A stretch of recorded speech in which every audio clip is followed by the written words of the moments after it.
Welcome to A Pair of Bookends, the book club you can carry anywhere. I'm your host, Hannah MacDonald, and I'll be bookending the conversation with some of the most exciting voices from the bookish world. Hello and welcome to our March Book Club episode. This month we invited you to join us in reading Minback, the latest novel from Ella Lee. Minback is a moving, multi-generational story set between South Korea in 1985 and London in 2008. In 1985, a baby is born in a Minback and vanishes 9 days later. In 2008, tragedy strikes and Hannah faces ruin. What unfolds between these pages is an epic, sweeping story of family secrets and betrayals, survival, displacement and loss. It is an unforgettable story and one that if you haven't read yet, you should grab your copy either via the link in our show notes or from your favourite bookshop. Author of Minback, Ella Lee, is an author based in London. She studied law at the University of Oxford and went on to practice as a city lawyer. Her debut novel Jaded was published in 2024 and became an Amazon Best Fiction Book of the Year. Ella was also named as a Spotify Breakout Author that same year. In 2025, Ella was selected for Forbes 30 Under 30, and now in 2026, her latest novel Minback is out in the world, published by Harville in the UK, and here to talk all about it, welcome Ella to A Pair of Bookends. Thank you so much for having me. Thank you so much for coming on. I know you're very jet lagged right now, so I really appreciate your time. But how is publication going for Minback? It's going great. I think I'm a lot more calm this time around. I think for your debut, you're just like a feral ball of anxiety. Yeah. Whereas this time around, I'm like, okay, I know what to expect, so I can actually enjoy it a bit more. Oh, I love that. It looks like it's going really well. I mean, I've seen the photos on Instagram. It looks very exciting. But I'm glad that it's easier this time around. And I will ask you about the whole second novel syndrome in a moment. But before we get into you, I do like to start by asking what you're currently reading. Well, as we said, I'm jet lagged because I've just come off a long haul flight. But on the flight, I finished, oh no, the blur, The Boy from the Sea. Wait, okay, whatever.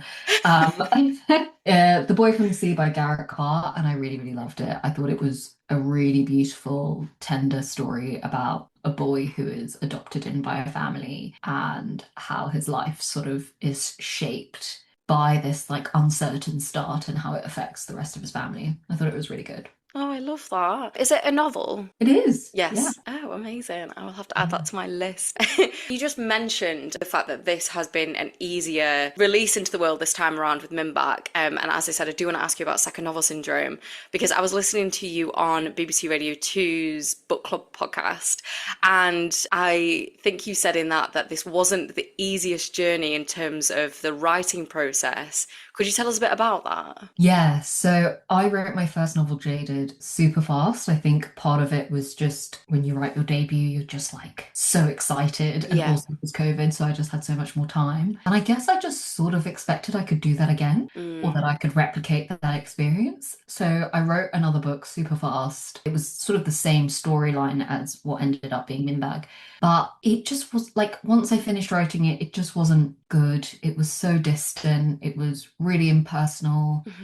It didn't have the right breadth. Like Minbag covers several decades and places and generations, whereas that old book literally just covered like a 6-month linear timeline. Oh, wow. And it didn't have the rotating perspectives. It was just like one omniscient narrator. And I remember rereading it and being like, I don't know how to save this. Like, I don't know how I'm ever going to salvage this manuscript. It's just not there. And maybe I'm just a, one-trick pony or one-hit wonder or whatever. And then with a couple of weeks of distance, I realized that the reason why it wasn't working was because I'd written about 1980s Korea from the perspective of a Londoner in her mid-20s. Like I hadn't done my homework and I hadn't done enough research. Right. So I binned it all and went The whole thing.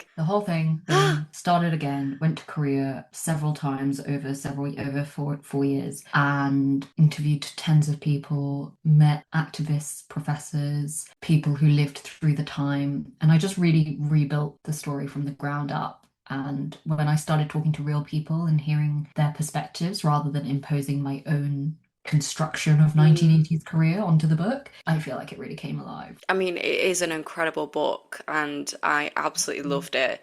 And I am like, I know that writing a novel is a huge labor of love, so it must have been really difficult to have to have binned that work. But I mean, you've done so much continuing to try and make this story work, and doing all that research. I mean, you can see in your afterward the extent of the research that you've actually done on this, which is incredible. I wondered, when you're speaking to people, how sort of, I don't know if forthcoming is the right word, but how happy were people to talk to you about their experiences? It really differed Yeah, person to person. So, like, obviously, activists and professors are more than happy to share yeah. their work and their knowledge, and they were super helpful because they were sort of my first port of call because Hmm. they were the experts.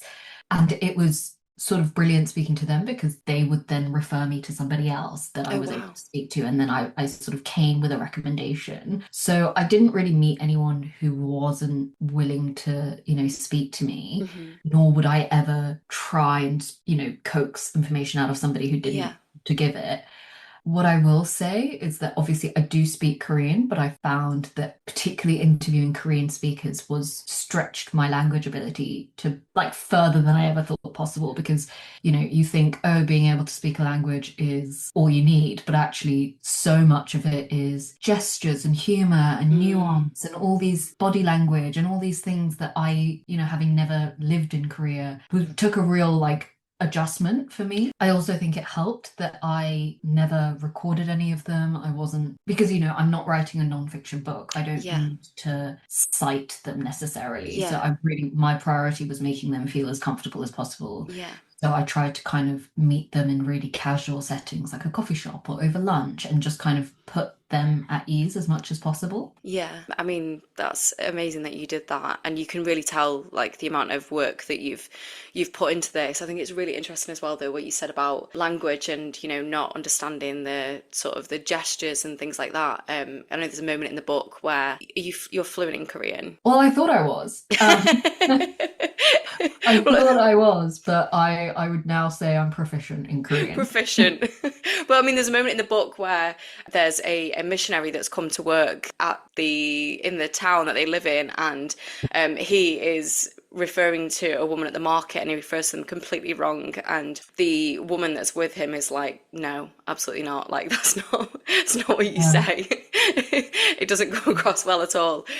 So I think it's really funny, like when you think that you know a language, but there's actually more nuances to it. In your novel, we have three generations. We have Youngja, Hannah, and Ada. I want to know how these three women sort of came to you. Yeah, so I really wanted to tell the family story from multiple different stages of life, but the initial character that came to me was Hannah. So Hannah on the first page was really clear to me, even before I knew that the first chapter was going to be a funeral or anything. I just had such a clear image of Hannah. And the image I had of her was that she was quite cold and very guarded Hmm. and kept her cards really close to her chest. And I don't know why, because I don't have, people in my life who are necessarily like that. But that's how she kind of appeared to me. And I spent ages trying to circle this character, trying to make sense of her. And eventually I was like, okay, maybe she's so distant as a sort of coping mechanism or as a defense mechanism. And she's learned that if she holds herself back, then and doesn't reveal herself, then she can protect herself. And then from there, all these like natural questions followed. Like, what happened to her? What was her upbringing like? What kind of parents raised somebody Mm. who's so emotionally withdrawn? And then from there came Youngja and her experiences. And she lived through the Korean War, she lived through Japanese colonization, and that those sort of traumatic events will have shaped the way that she raises her daughter. And then the reverse questions of now she's got her own daughter, Ada, what is it like to be raised by Hannah? What would it do to a young girl to have a Mm. mother who's so distant?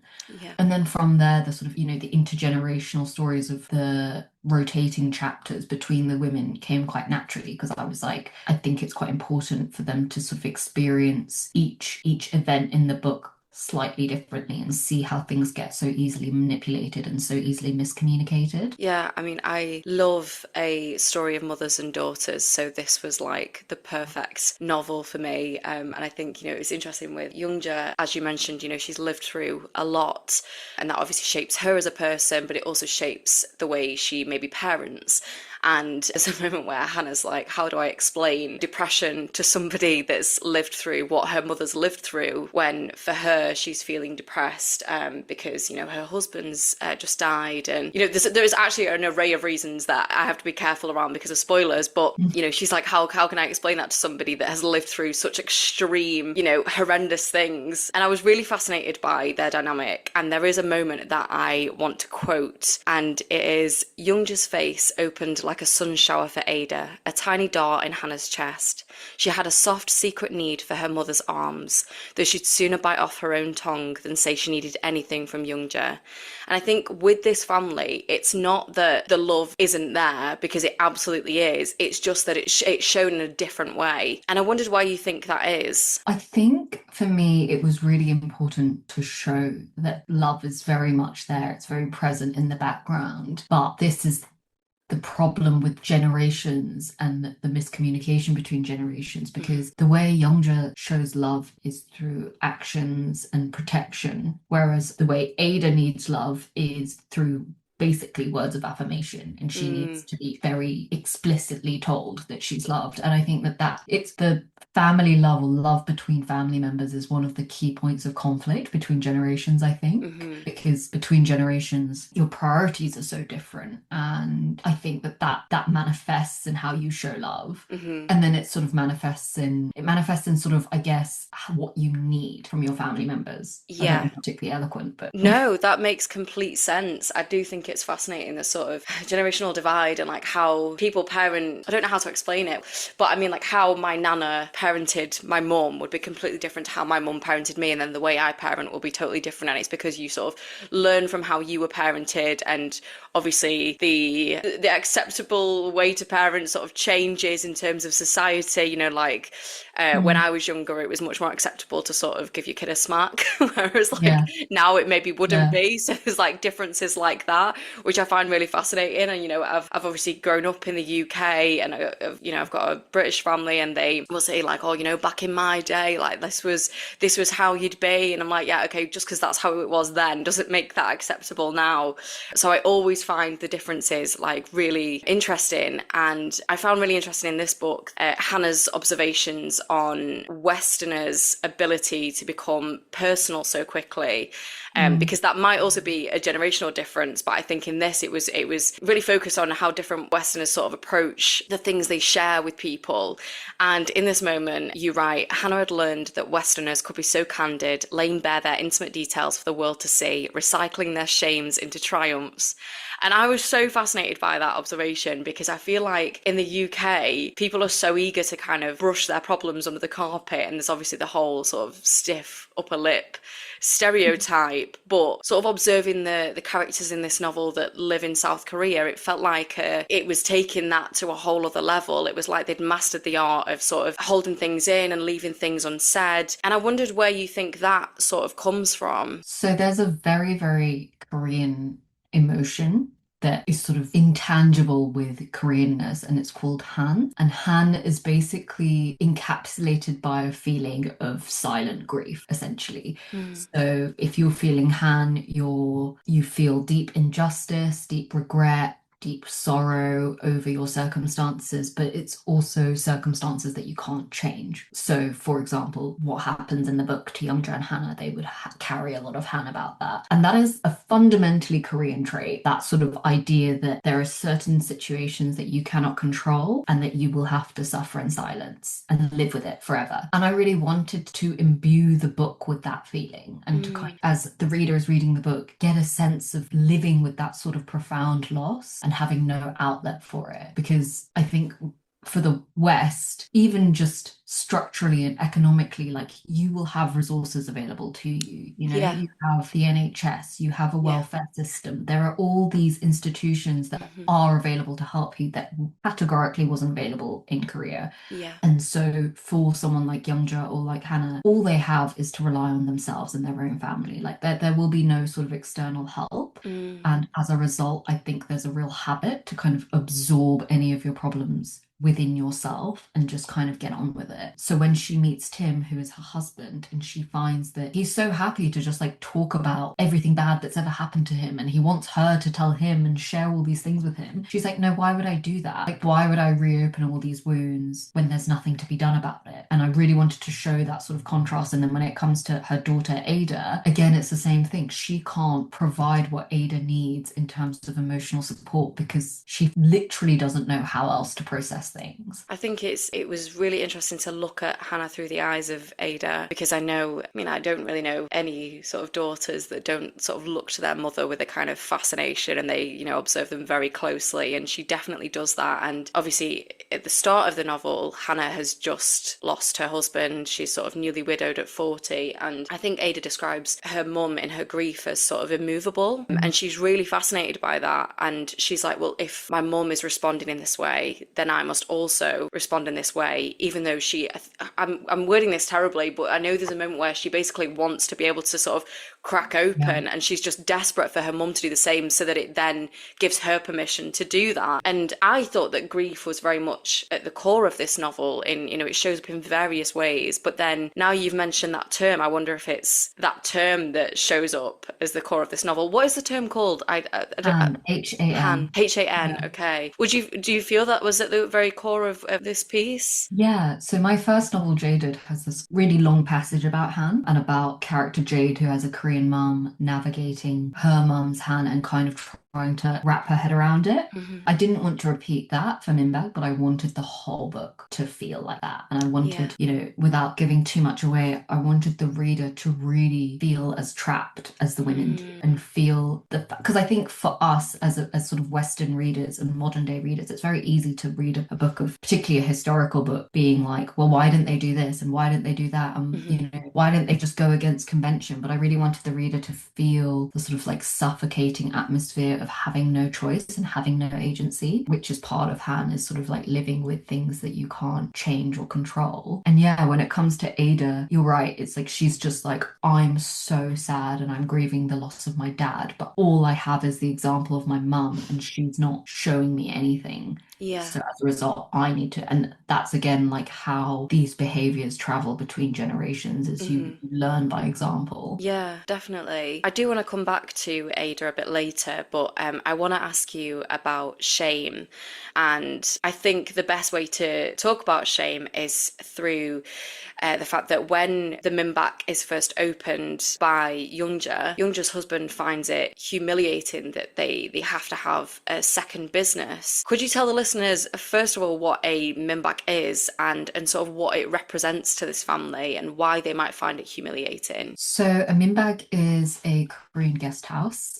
It's a bit like a B&B is probably the closest thing for us. And it's usually run out of somebody's personal home. So it's not like a separate, like a hotel or anything like that. And it tends to be, particularly at the time that the book is set in the 1980s, it was sort of a blue collar, working class sort of boarding house. Mhm. So at the time, Korea was industrializing, heaps of people were working in factories, but the factory dormitories weren't big enough or being built fast enough to house all these workers, which is why all these minbacks started opening up to give these people somewhere to live. It represents for Youngja. So, sorry, going back to the industrialization, because it was industrializing so rapidly, they were doing this on farmland. So, for Right. Youngja's family, who are farmers, their profits are being constantly chewed up. And essentially, it gets to a point in the book where they can't make ends meet anymore and Mm. they're in sort of increasing debt. So, I think it's so shameful for her husband because it represents two things. One, that he's not really able to provide for his family anymore. And two, that they never will be again. Like the core industry of the country is changing and it's shifting from agriculture towards production. And then it also represents the fact that his wife has had to do this, and he's putting his, there's a notion that a man should be able to feed his family and take Mhm. care of his wife and his children. And now his wife is having to run this other business because he can't provide. And I think that that's a really like, it's not necessarily a Korean thing. I think back in the 80s, that would have been pretty common across lots of different countries. Yeah.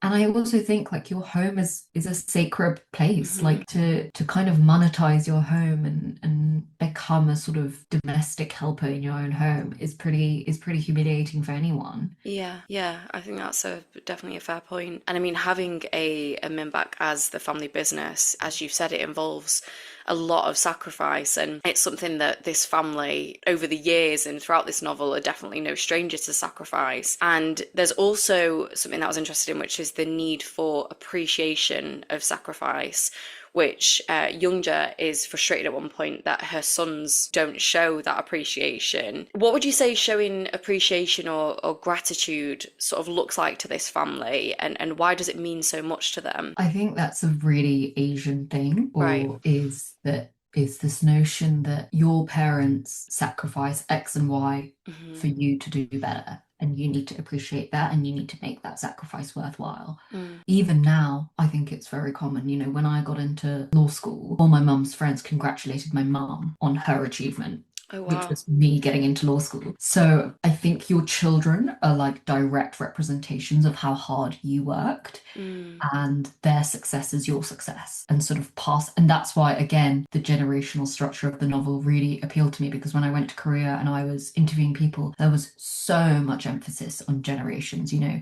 the generation that came before and the generation that came after. And nearly everyone I spoke to was saying, well, our parents didn't have this, so I felt so ashamed, disappointing them by doing Y, or not being able to repay them, or not being able to provide for them. And I think that that's still the case for a lot of Asian cultures. You still have a very acute sense of duty Mm. to succeed, to make them feel proud of you, and for them to feel like there's a sort of sense of completion to all Mm. of their hard work. And I think that that means a lot for, especially for Youngja's generation, to come out of a civil war, your country's halved, you've just experienced colonization 30 years earlier. Well, actually, no, the Japanese occupation ended in 1945 and the Korean War started in just a few years later. Of course, you have this sense of I've done everything to survive in these circumstances, and Yeah. you're not showing me any gratitude, and you owe it to me. Like, when Hannah disappoints her so much, she's like, how could she do this to me? Like as her Mm. mother. Yeah, so I think it's a real sort of circular thing of like giving and taking constantly. Yeah, definitely. I was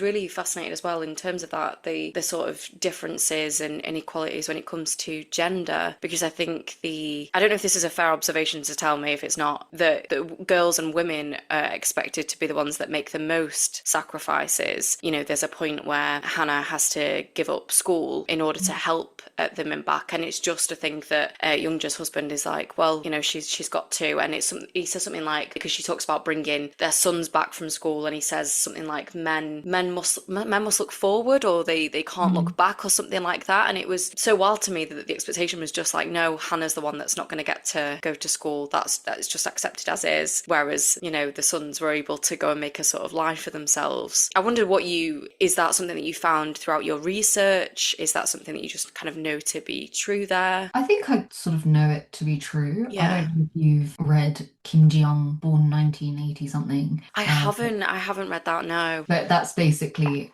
talks about gender structures in South Korea. Right. But I mean, that happened to my mum. Like, she was top of her class for everything, Hmm. known for being incredibly bright, is incredibly bright. But she had brothers, and her dad told her, if you want to go to university, you're on your own because we've got to pay for your brothers. And I know all my sort of Korean friends have a grandmother or an aunt or a mum who didn't get to go to school because the priority was sending their brothers to school. Mm. And I think that that education now is enormous in Korea. It's sort of the number one sort of social factor. As a child, you don't just go to school and come home. You go to school and then you go to night school. So you'll have sort of 7-year-olds going to school till 9 p.m. at night. Oh my gosh. And I think that there's a reason for that is that, the generation before had to sacrifice school to work. And yeah, often it was the women and the girls of the family who would Yeah. go to work to pay for the boys to go to school. Yes, that's really eye-opening. You just mentioned your mum there, and I feel like your mum played quite a big role in influencing a part of this story, as you mentioned in your afterword or your acknowledgements, one of the two. But the reason that this family are in a bad position financially is, I think, partly because of the sort of situation in Korea in terms of politically and socially.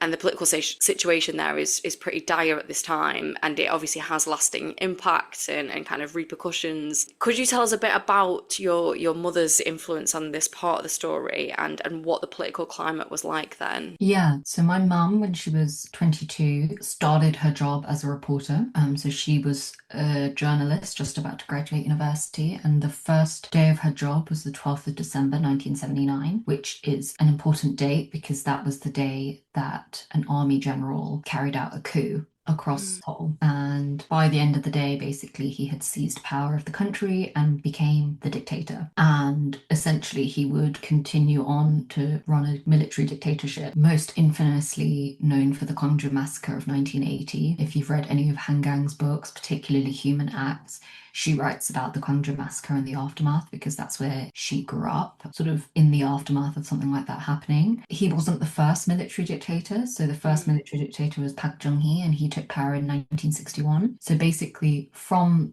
the 60s onwards, Korea was under a dictatorship for about 30 years. When I tried to research this, first of all, I was completely ignorant to this despite being Korean and going to Korea, every year for my whole mm, life. So when I started researching this, as with all history books, it was just the same five guys cropping up, the same men's stories being immortalized. And I mm, just kept thinking about my mom, like being 22 years old and watching a dictator take hold of your country and, mm, and being a reporter and being like, wow, now I need to report on this. I kept thinking about her sisters and her friends. And, I think there's a real gap between personal stories and national stories. yeah. You know, and when in reality, when it's actually playing out, those two are constantly intersecting. And Mm, I think that point of intersection was something that really interested me. So when I was writing Minbag, I was like, well, as a 17-year-old like Hannah, who's falling madly in love for the first time, what is that like in a dictatorship?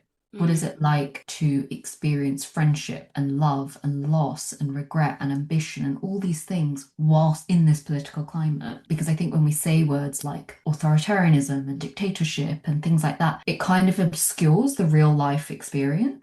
And I really wanted to make it clear that this is constantly brushing against her life. mm, So, for example, like I said, Hannah is 17 in 1985 and she's falling in love for the first time. How much is a 17-year-old rural girl really going to be analyzing the politics of her country?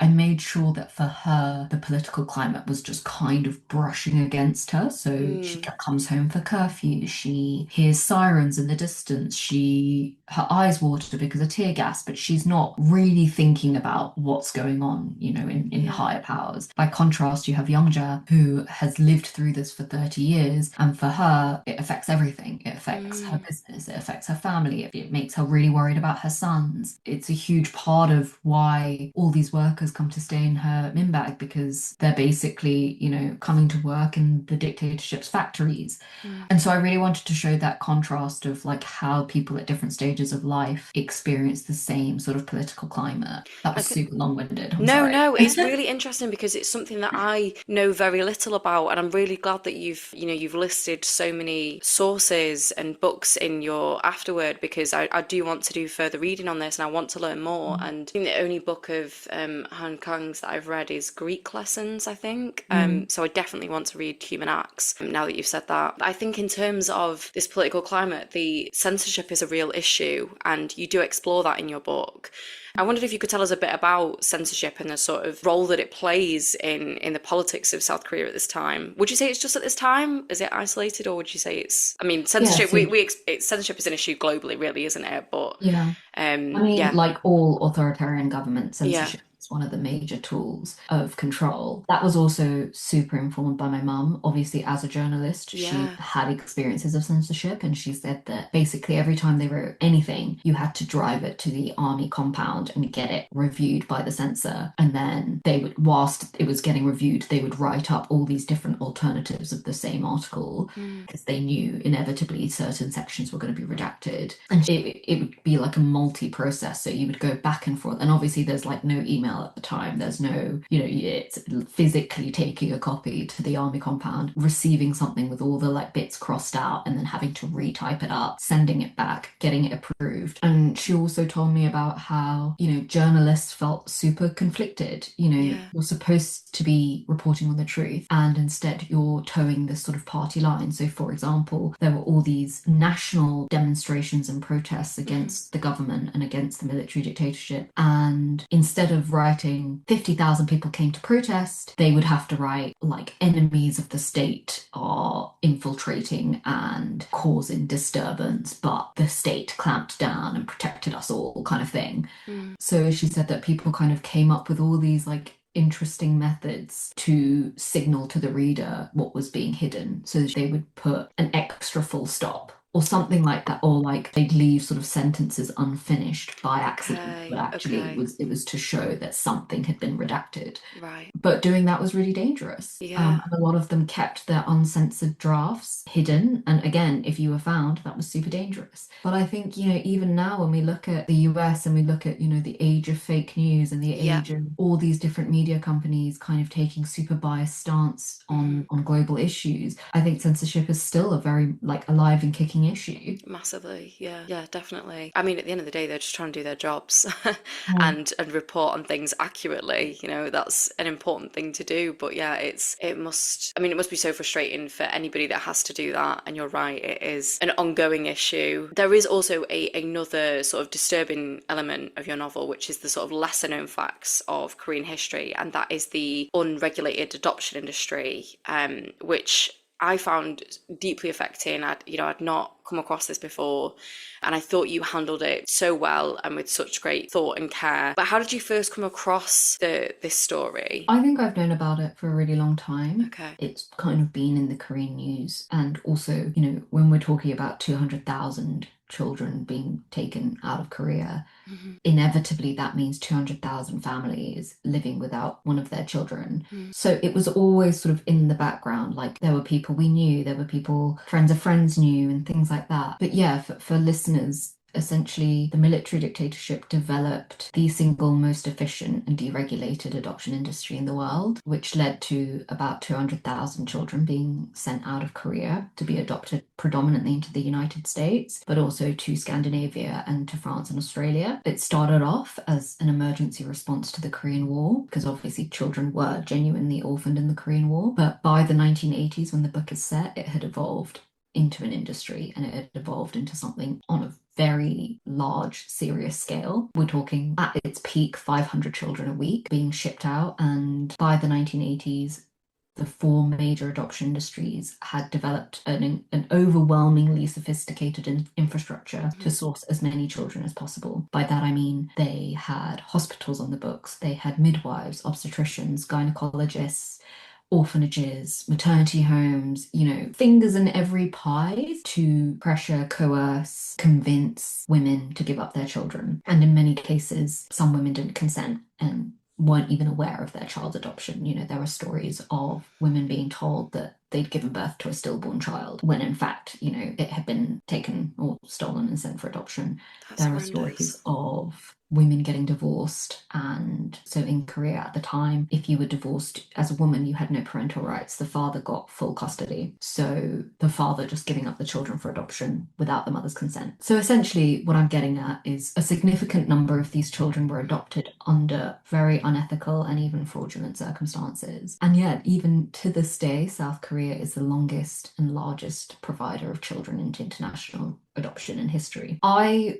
sort of spent about a year trying to grapple with this and just Mhm. trying to like understand the sheer scale of it. And obviously, I list all heaps of sources in my afterword Yeah. because I'm not, able to give as much information as somebody who has studied it Yeah. for their career. So I would urge anyone who wants to know more to look at the afterword and kind of look at the other sources because it is, there's so much more to it and so much more Mm. complexity to it than I've been able to cover. But again, going back to what I said about the military dictatorship, I wanted to kind of really explore the effect of essentially an epidemic Mhm. on one family and how the loss of this one child reverberates over decades and generations to the extent that when Ada finds out what happened to him, she's like, yeah, that makes sense all along because Mm. there was this loss, there was this void in our family that I until now didn't know how to put words to. Yeah. So yeah, it was essentially humanizing the experience as much as I could to the extent that I was able to honor the people who shared their stories with me. I mean, you did a wonderful job. I mean, who am I? But you did a wonderful job of Thank doing you. exactly that. But I imagine it must have been really overwhelming to explore that. And I was especially moved by the chapter from Yunsuk's perspective, who is a midwife who has dealt with many unwed mothers and mothers who maybe, like you said, have just had their child taken away. And she asked the question of, did anyone think so lowly of him as a father in the same way they would slander the mother? Which I think is a really important question in this book. I wondered where her story came from. I knew that I had to do more perspectives than the three Mm. women to really show the scale of this industry. And I also wanted to kind of show how complicit people can be. So with Yunsuk's chapter, she's the midwife who delivers Hannah's child. And with all the other perspectives of different people, I wanted to kind of show that each person kind of justifies things in their own way to themselves. And I think it's so easy to place judgment on certain types of people and be like, how could you possibly do that to another woman? Or how could you possibly be complicit in something like this? But I wanted to show how something can evolve just from little acts of complicity from ordinary people. So Yunsuk thinks, well, if I don't do it, someone else will. And well, we're doing the best by these women and these children anyway. But you times that by thousands of people, and all of a Yeah. sudden you've got this incredibly sophisticated structure.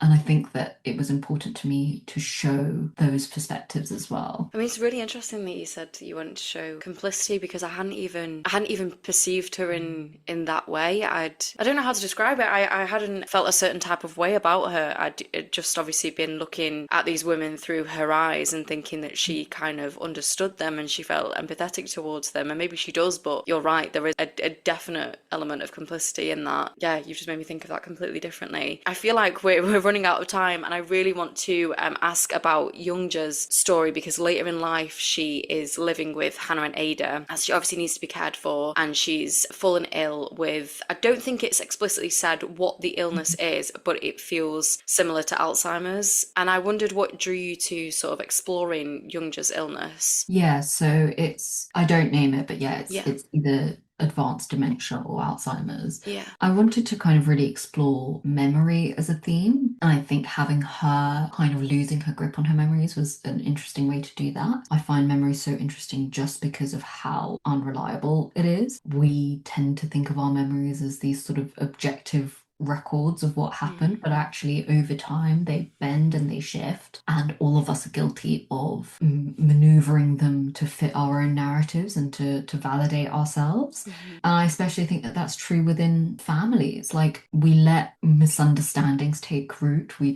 let assumptions, wrong assumptions fester, and over time those things are just sort of left unquestioned and we never fully confront them. So I wanted to explore through Youngja how memory changes the way that we speak to each other and changes the way that stories are told and retold. Yeah, definitely. I mean, it was really moving to see how her memory sort of comes back to her in different ways and the sort of places that she returns to and the periods of time that she returns to. I think it's a really difficult thing to explore, and it was really interesting to sort of see her perspective because I don't feel like we read much about the perspective, or at least I've not read much about the perspective of what it's like to be somebody living with a condition like that. And it's a condition that has affected my family in different ways. And yeah, it was just, I don't know what the right word is, but I appreciate you writing about that. I think lastly, before I ask for your recommendation, I want to ask what you sort of hope that people take away from Minback. Yeah, I think this is always a hard question because Yeah, I'm sorry. author shouldn't ever like tell a reader what they should take away from it. Yeah. But I think I want readers to just reflect on the way that families talk to each other, the way that, think about the stories that we tell each other, and especially the stories we don't tell each other. Ultimately, it's a novel about loss and it's a novel about misunderstanding, but it's also a novel about redemption and the possibility of repair and how it's never too late to understand one another a bit better. Yeah, made me think a lot about the women that came before me and maybe I've been a bit unfair in judging my mother in certain aspects of my life, but I think that is sometimes the nature of a mother-daughter relationship, is that you are maybe quick to, because it's the closest person to you. It's somebody that you are literally grown inside of. Like, I feel like it's just a rite of passage for daughters to just kind of be real bitches to their mums for for a short period, and then when you finally become an adult, you're like, oh God. Wait a second. Yeah, I feel really bad now. Yeah, you hit a certain age and you're like, actually, Yeah. maybe I was the problem. Yeah, exactly. Lastly, Ella, I would love to find out if you've got any recommendations that you would like to share with the listeners. It's not a book, but I recently binge watched Painkiller on Netflix. It's like a limited series, but it follows the OxyContin epidemic in America, and it's done really well. It's sort of fictionalized, but it shows sort of how it became so widely available and how it affected, so many ordinary families, and how the Sackler family who developed the drug ended up just villainizing people who died and just calling them junkies and addicts and stuff, when actually they were just ordinary people who'd been prescribed the medication after an accident or something like that. I thought it was really good. I watched another series about that. Dope Sick. Yes. Oh my God, yeah. Harrowing what people had to go through during that time. And I think it's still ongoing now, isn't it? I'm sure it is. But I think I definitely want to watch that one, because I think a couple of them came out around the same time. Yeah, it's horrendous. It's sort of similar to, if you want like a book recommendation, I guess Demon Copperhead would be the book equivalent of watching that. Which I've still not read, so I definitely need to change that. I read it on audio, and I think that's really good because the narrator is really, really good at doing like the Appalachian accent and kind of showing. Yeah, the actor is really, really good. Oh, I definitely want to listen to that now. I think that's a good way to immerse yourself, isn't it, in that world. Loads of great recommendations from you. And as I said before, listeners, there are lots of sources and books that Ella recommends in the afterword of Minback. And as I said earlier, if you haven't already read Minback, then you can grab yourselves a copy via the link in the show notes, or head to your favourite bookshop and grab yourselves a copy, and then come and talk to me about it, because I love this book so much and it deserves all of the awards. It's truly an incredible story, so thank you so much, Ella, for writing it, and thank you for this wonderful conversation today. Thank you. Thanks for having me. And where can the listeners find you on socials, if anywhere? I'm only on Instagram. So... Are you on Substack as well? Oh yeah, I'm on Substack, but there's a fake Facebook account with my name on it. It's not me. So, yeah, I keep reporting it, and they keep saying that I don't have enough proof that it's not me. But people have too much spare time on their hands. Who's doing that? So I'm on Instagram and Substack. Amazing. I will link those in the show notes. And listeners, if you enjoyed this episode, please don't forget to rate, review, and subscribe. And if you want to give us a follow, you can do so at A Pair of Bookends Pod on Instagram and at A Pair of Bookends on Twitter and TikTok. That is all we've got time for. Thank you so much again, Ella. Thank you for this incredible book, and thank you, listeners, for listening. Bye. Bye.